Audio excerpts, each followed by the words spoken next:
players, even though all you guys, Dwayne, I know you a little bit. Certainly know those two gentlemen a lot more. Reggie, see you a lot more. Kenny, see you a lot more. But, this Black Mamba. And I saw him at an event here at the Forum. And I said, Kobe, I said, do you know that the mongoose kills the Black Mamba every time? He looked at me and he says, not this Black Mamba. It's one of the funniest things I've ever heard him say. But, like all of us, there's so many incredible memories. He brought a joy to this city.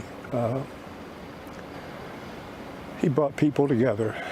And I think the things he did with women, how he got women empowered, he was going to be just as successful, okay, off the court as he was on the court. But I think the thing that, for all of us who had time to spend with him when he was so young,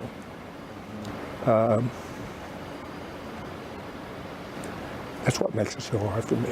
I just want to say this, because Ernest said something earlier about letting the people know how you feel about them. I just want to say this about you, Mr. West. I've been in the NBA since 1984. You have been one of the most amazing men. I'm not talking about as a basketball player. I'm not talking about as a logo. I'm not talking about as an executive. You have been the nicest man I may have ever met in NBA history with all your accomplishment. And I want to thank you. While we're both still here, I just want to thank you for being one of the greatest men. Amen. Everybody know you were a great player. I just want to thank you for being one of the greatest men. And you making me feel bad for you, because the pain you are feeling, out of all the accolades and all the things you've accomplished in your life, to see you in pain, it makes me in pain. And I just want to take the time to tell you, hey, because Kobe said something earlier in that little thing Ernie played. There's not a single Ernie's probably the only one. None of us are here without that little stupid little ball. None of us, I don't think any of us ever had a real job. I mean, and it's only when Kobe said that, like, I tell people, I agree with Kobe. Man, I love basketball. I'm 56 years old. I've never had a real job. I'm the luckiest, most blessed person in the world. All of us are, because of stupid little ball. And this man who we're honoring, it was an honor to watch him play. Like I said, I didn't know him very well. The times I met him, he was always cordial. But it was an honor and privilege to watch him play basketball. And I'm glad we'll celebrate. People need to understand, it's okay to feel like this. Yeah. The tears that you see from us, from grown men, it's okay to cry. Yes. I want people at home to understand that, because, again, broken, and he and I had a very contentious relationship. That does not matter at the end of the day. I could care less. We'll celebrate. Celebrating. And again, like you said, Reg, and Charles, like, I want to thank Shaq and Mr. West, because I really don't know how you guys are doing it. I really don't. And because if I could feel a way that I'm feeling, I can only imagine. I appreciate your comments can and being I say here. something? Mm-hmm. I got to tell you this, Ernie. I'm not even sure. Like I say, we don't even know Kobe that well. But when I got that text message, I started crying. Right. And I'm like, dude, you're crying about a guy who you don't know that well. I understand why these three guys, because they knew Kobe well. But I actually felt like I lost a part of my family. And I tell you, Charles, because we all saw him in us. Yes. We saw opened up our homes to this kid. In this regard, I talked to Mark Jackson about this, and I said, we're talking about Kobe, and I said, why everyone respected this guy? Because I know a lot of guys. D. Wade, I hear about the stories of you working out. I know, Reggie, how hard you work out. But the greats wouldn't sacrifice what he did to be great. So the great players would look at it and go, I don't know if I do that to be that great. So we all, the top 300 people in the world at what you do, were in awe that he would give up so much to be greater when you're already great. So that's what we see in him. And then again, I didn't think, when I told you the first thing I thought of him as a dad, and I was like, I know what he's given up to be a coach on a Sunday afternoon for not just his daughter, but for 10 other girls. And that is where we see the Mamba in us. Yeah. And we're like, that's what we aspire. We want to be greater than and be the detail, like the stories of detail that he has. Dwayne, we hear the stories and from you, Jerry, about his desire to learn and to soak in this knowledge and ask everybody, what's this like, what's this like? But I think the great thing about that is that it was not a selfish thing, because he was more than willing to take a younger player in the league and work out with him and say, this is what it takes. One of my favorite Kobe moments, it was on the 2009 championship run against Boston. And I'm sitting in Prime 112 in Miami, out of the playoffs, watching on TV, watching other games going on. I mean, other things going on, and I get a call from this unknown number, and it keeps calling me and calling me. So eventually I answer it, and it's Kobe on the phone. I run outside immediately because Kobe's calling me, and he said, hey, Boston's guarding me this way on the pick and roll. What should I do? He said, you're the best at pick and rolls in this game. I watched your series versus them. How should I attack them when they blitz me? How should I attack them when they hedge? How should I attack them when they playing soft? And this is one of the greatest players to ever play, and he's reaching out to me, a younger player, asking me, how do I attack these pick and rolls?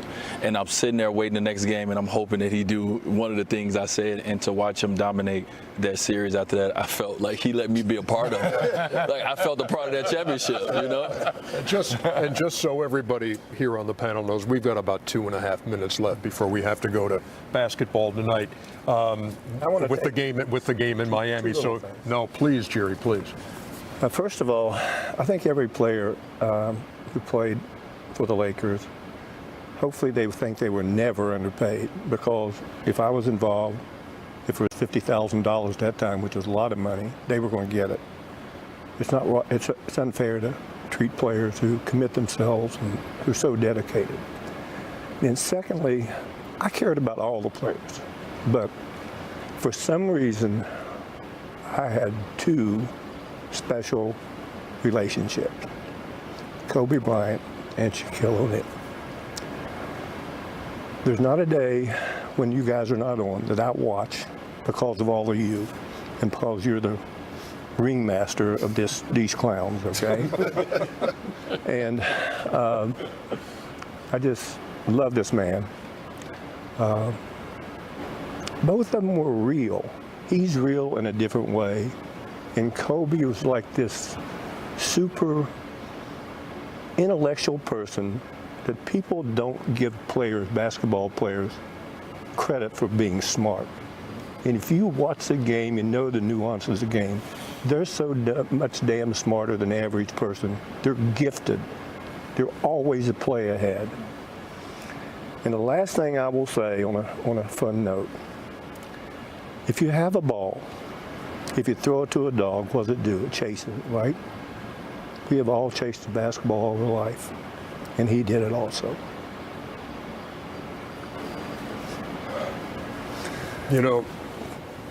Jerry, let me say this too, as the only guy on this panel who watched you play.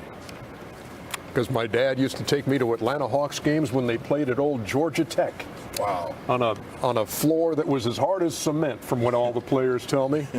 But I watched you, and I watched Wilt, and I watched Elgin Baylor. And it's what made me a basketball fan. And it's what makes me feel so honored to sit with this bunch on a nightly basis and to hear your memories and yours. And in the time we've got remaining, which is not much, about a minute, Shaq, you have the last word on your old teammate. I just want to say thank you, Mr. West, for bringing me here, for putting us together.